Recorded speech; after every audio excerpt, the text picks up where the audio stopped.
The concept of Dungan and Ginhawa, spirit or soul. Animate or inanimate creatures have soul or life force.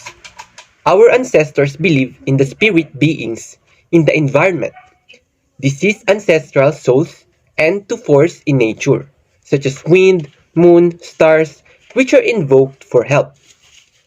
From the point of view of the Babaylan, inside the body of a living person dwells the Dungan, a companion that coexists.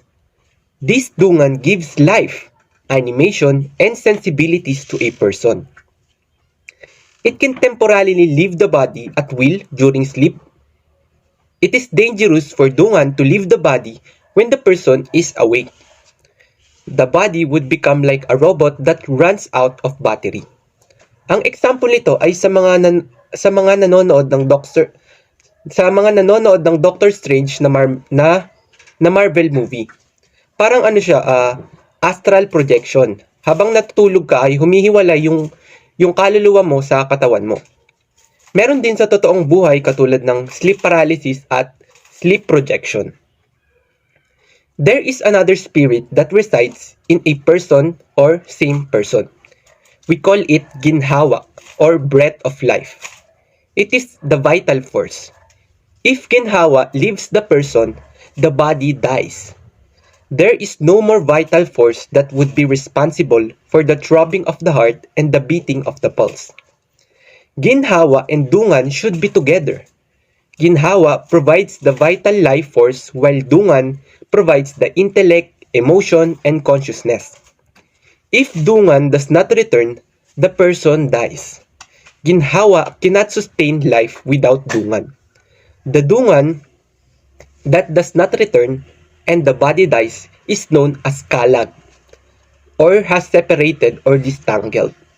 The Babaylan can help kalag in a patulod, a rite where a Babaylan would usher the soul to proceed to the world of the dead so that the soul will no longer come back and disturb the living as morto or ghost. A Babaylan who specializes on pukaw to awaken rite could be done if the family wants to awaken the soul. Next is ceremony. A ceremony is a formal act or series of acts prescribed by ritual, protocol, or convention. A conventional act of politeness or etiquette, or an action performed only formally with no deep significance. Next is human death religion. Beings' relation to that which they regard as holy, sacred, absolute, spiritual, divine, or worthy of a special reverence. It is also commonly regarded as consisting of the way people deal with ultimate concerns about their lives and their fate after. Next is illusion magic. Illusion magic is a concept used to describe a mode of rationality or way of thinking that looks to invisible forces to influence events, affect change in material conditions, or present the of change. Within the Western tradition, this way of thinking is distinct from religious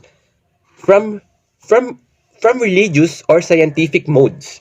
However, such distinction and even the definition of magic are subject to wide debate. Next is witchcraft.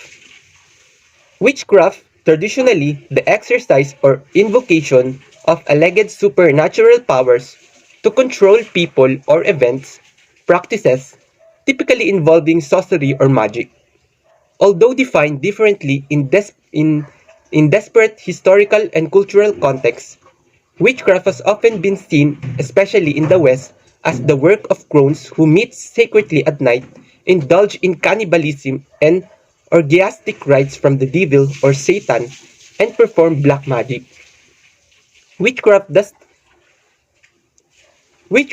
defined exists more in the imagination of contemporaries than in any objective reality.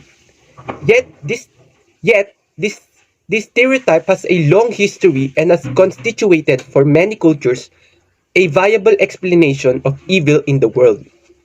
The The intensity of these beliefs is best represented by by the European witch hunts of the 14th to 18th century.